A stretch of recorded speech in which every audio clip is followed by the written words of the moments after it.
If you want to kill a dog, spread the rumor that the dog has gone mad. কুকুৰ এটাক বধ কৰিবলৈ আপুনি মিছা অপবাদ দি দিয়ক যে কুকুৰটো পাগল হৈছে। চাব ৰাইজে তাক হানি খুচি মাৰি পেলাইছে।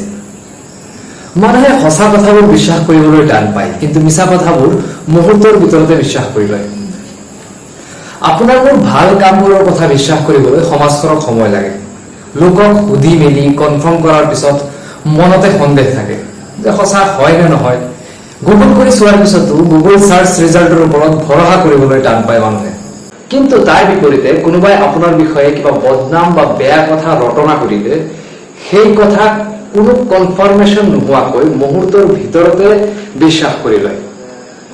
ইভেন কাকো এই বিষয়ে সোধপোছ নকৰে, সত্যতা নিৰূপণ কৰিবলৈ চেষ্টা নকৰে, আনকি হাতত সময় নাথাকে। যি কথা কোৱা হয় মিছা বদনাম সেইটো মুহূৰ্তৰ ভিতৰতে তেওঁলোকে বিশ্বাস কৰি লয়। এয়াই আমাৰ সমাজ আৰু সমাজত বসবাস কৰা লোকসকলৰ আধুনিক মানসিকতা।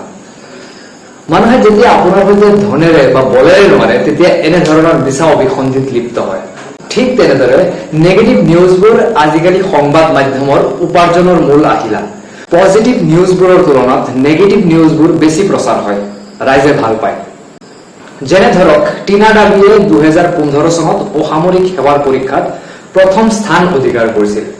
তাইৰ সাকসেছ ষ্টৰী প্ৰচাৰ কৰাৰ পৰিৱৰ্তে তাই কাৰ সৈতে বিবাহ পাশত আবদ্ধ হৈছে, কিয় বিবাহ বিচ্ছেদ হৈছে তাইৰ, পুনৰাই কাৰ সৈতে তাই আকৌ বিবাহত বহিছে, এইবোৰ সংবাদ মাধ্যমৰ শীৰ্ষ বাতৰি।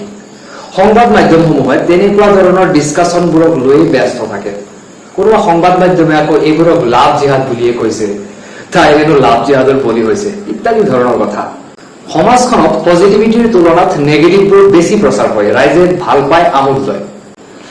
আপোনাৰ সন্তানে মেডিকেল কলেজত নাম ভৰ্তি কৰাৰ সুযোগ লাভ কৰিছে, সেই কথাটো বিশ্বাস কৰিবলৈ মানুহৰ টান লাগিব। কিন্তু তাৰ পৰিৱৰ্তে যদি কোনোবাই কয় আপোনাৰ সন্তানে ছোৱালী এজনী পলুৱাই আনিছে, সেই কথা চাব ছেকেণ্ডৰ ভিতৰতে বিশ্বাস কৰি ল'ব সমাজখনে। সেয়াই আমাৰ সমাজৰ মানসিকতা।